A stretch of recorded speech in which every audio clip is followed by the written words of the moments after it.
Bismillahirrahmanirrahim. Assalamualaikum warahmatullahi wabarakatuh.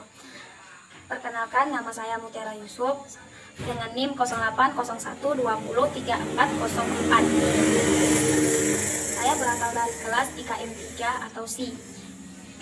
Dalam video ini saya akan menjelaskan tentang kardiovaskular, fisiologis atau sistem peredaran darah, dan juga anatomi kardiovaskular.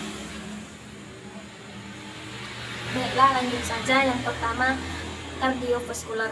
Salah satu sistem dalam makhluk hidup yaitu sistem kardiovaskular, di mana sistem kardiovaskular ini terdiri dari jantung, dan jantung merupakan sebagai pusat peredaran darah, pembuluh-pembuluh darah, dan juga darah itu sendiri.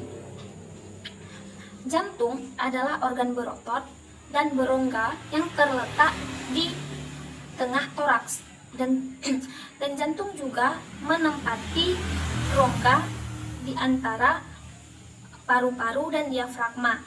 Beratnya itu sekitar 300 G atau 10,6 oz. Ada 3 yang mempengaruhi beratnya jantung. Yang pertama itu usia, yang kedua itu berat badan, dan yang ketiga itu jenis kelamin. Adapun fungsi utama dari sistem kardiovaskular ini adalah untuk memberikan oksigen ke dalam tubuh. Yang kedua, fisiologi atau sistem peredaran darah. Sistem peredaran darah merupakan sistem peredaran darah tertutup, di mana darah yang dialirkan dari dan ke seluruh tubuh melalui pembuluh darah. Darah yang mengalir melewati jantung sebanyak 2 kali.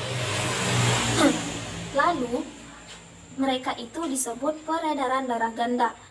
Peredaran darah ganda itu dibagi menjadi 2. Yang pertama, peredaran darah sistemik atau besar, di peredaran darah pulmonal atau kecil. Kalau dia sistemik adalah peredaran darah yang mengalirkan darah yang kaya akan oksigen dan vertikal sinistri, lalu mengalirkan darah tersebut ke jaringan dalam tubuh. Yang kedua, peredaran darah pulmonal atau kecil. Kalau pulmonal, dia peredaran darah yang mengalirkan darah dari jantung ke paru-paru, lalu kembali lagi ke jantung.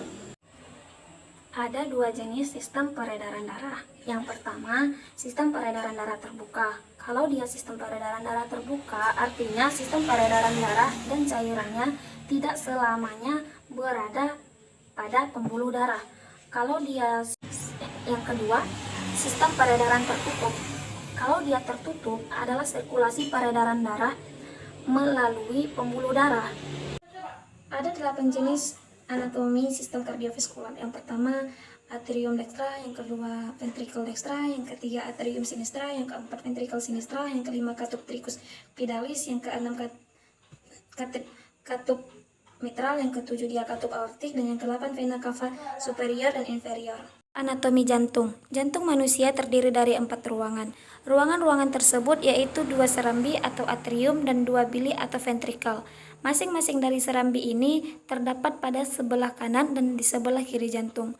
Antara atrium dan ventrikel terdapat sebuah katup sehingga darah tersebut hanya dapat mengalir satu arah dari atrium ke ventrikel. Begitu juga dengan katup antara ventrikel dan pembuluh darah yang menggunakan jantung selayaknya katup. Pada struktur ini dapat membuka dan menutup sehingga katup memastikan agar darah mengalir dalam searah saja. Seperti pada gambar yang terdapat pada di atas, terdapat beberapa pembuluh darah besar yang berhubungan langsung dengan ruang-ruangan jantung yang ada, seperti arteri pulmonal yang menuju paru, aorta yang menuju pada organ-organ lain. Selain itu juga terlihat vena pulmonal yang membawa darah dari paru, serta vena cava superior dan juga vena cava inferior yang membawa darah dari organ-organ lain yang didapat dari tubuh kita. Cara kerja jantung. Pada saat jantung berdenyut, setiap ruang jantung itu mengendur dan terisi darah. Selanjutnya, jantung yang berkontraksi dan memompa darah untuk keluar dari ruang jantung. Kedua serambi dan kedua bili mengendur secara bersamaan dan berkontraksi secara bersamaan. Baiklah, cukup sekian hasil presentasi saya. Lebih dan kurang mohon maaf. Wabillahi taufiq wal hidayah. Wassalamualaikum warahmatullahi wabarakatuh.